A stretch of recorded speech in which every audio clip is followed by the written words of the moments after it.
ನಮಸ್ತೆ. ನನ್ನ ಎಲ್ಲ ಕನ್ನಡಿಗರಿಗೂ ಹಾಗೂ ನನ್ನ ಸ್ನೇಹಿತರಿಗೂ ನಾನು ನಿಮ್ಮ ಯೋಗೇಶ್ ಮಾಡುವ ಹೃತ್ಪೂರ್ವಕ ನಮಸ್ಕಾರಗಳು. ಇವತ್ತು ನಾನು ನಿಮಗೆ ಒಂದು ಜೀವನದಲ್ಲಿ ನಡೆದಿರುವ ನೈಜ ಘಟನೆ ಬಗ್ಗೆ ಹೇಳಬೇಕು ಅಂದ್ಕೊಂಡಿದ್ದೀನಿ. ಅದು ಕಾಲ್ಪನಿಕ ಅಲ್ಲ, ಇದು ನನ್ನ ಗೆಳತಿಯ ಜೀವನದ ಘಟನೆ. ಇದು ಎಲ್ಲ ಮನೆಯಲ್ಲೂ ಇರುವ ಹೆಣ್ಣು ಮಕ್ಕಳಿಗೆ ತಿಳಿಯಬೇಕಾಗಿದೆ ಮತ್ತು ಅಪ್ಪ ಅಮ್ಮಂದಿರಿಗೂ ತಿಳ್ಕೊಳ್ಬೇಕಾಗಿರೋದು. ನಿಮಗೆಲ್ಲ ಗೊತ್ತಿರೋ ಹಾಗೆ ಹೆಣ್ಣು ಎಂದರೆ ದೇವರ ಸಮಾನ, ಹೆಣ್ಣು ಭೂಮಿ ತಾಯಿ, ಹೆಣ್ಣಿಗೆ ನನ್ನದೊಂದು ನಮನ.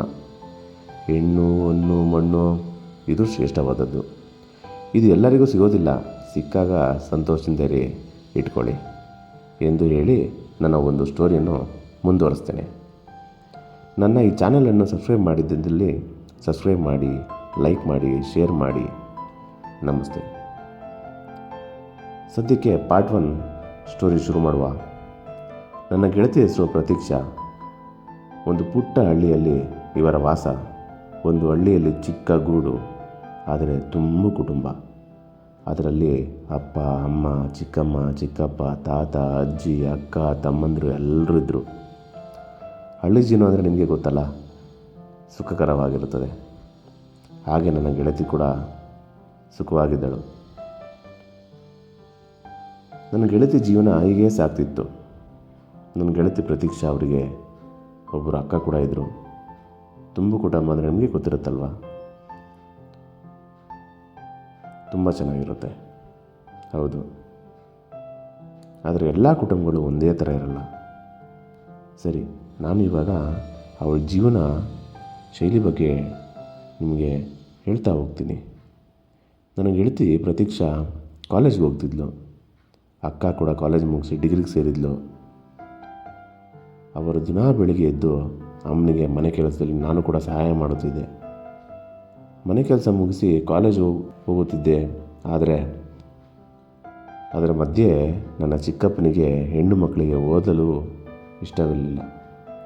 ಹಾಗಾಗಿ ಅಮ್ಮ ಜೊತೆ 10th ಓದಿದ್ದೆ ಸಾಕು, ಯಾವ ಕಾಲೇಜ್ ಬೇಡ, ಇಬ್ಬರು ಮನೇಲಿ ಇರಲಿ, ದೊಡ್ಡವಳಿಗೆ ಮದುವೆ ಮಾಡೋಣ ಅಂತಂತಿದ್ರು. ಆಗ ಇಲ್ಲ, ನಾನು ಮದುವೆ ಆಗಲ್ಲ ಅಂದ್ಲು. ನನಗೂ ಒಂದು ಆಸೆ ಇತ್ತು, ನಾವಿಬ್ಬರು ಚೆನ್ನಾಗಿ ಓದಿ ಒಳ್ಳೆ ಕೆಲಸ ಸೇರಬೇಕೆಂದು. ಆದರೆ ನಮ್ಮ ಚಿಕ್ಕಪ್ಪನಿಗೆ ಇಷ್ಟವಿರಲಿಲ್ಲ. ಆಗ ಅಕ್ಕ ಹಾಸ್ಟೆಲ್ಗೆ ಸೇರಿದ್ಲು.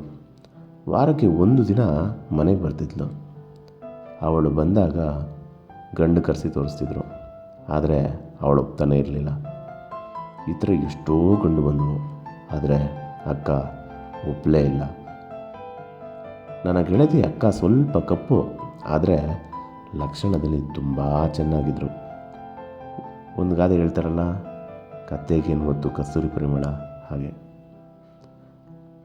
ಹಾಗೆ ನನ್ನ ಗೆಳತಿ ಅಕ್ಕ ಲಕ್ಷಣ ಪುರುಷಿ. ಒಂದು ದಿನ ನನ್ನ ಚಿಕ್ಕಪ್ಪ, ನಿನಗೆ ಇನ್ನೂ ಯಾವ ಥರ ಗಂಡುಗಳು ತೋರಿಸ್ಬೇಕು, ನೀನು ಇರುವ ಕಲರ್ಗೆ ಎಂದು, ನೀನು ಕಪ್ಪು ಗಂಡು ಒಪ್ಪಿದರೆ ಏನಾಗೋದಿಲ್ಲ ಅಂತ ಬೈತಿದ್ರು.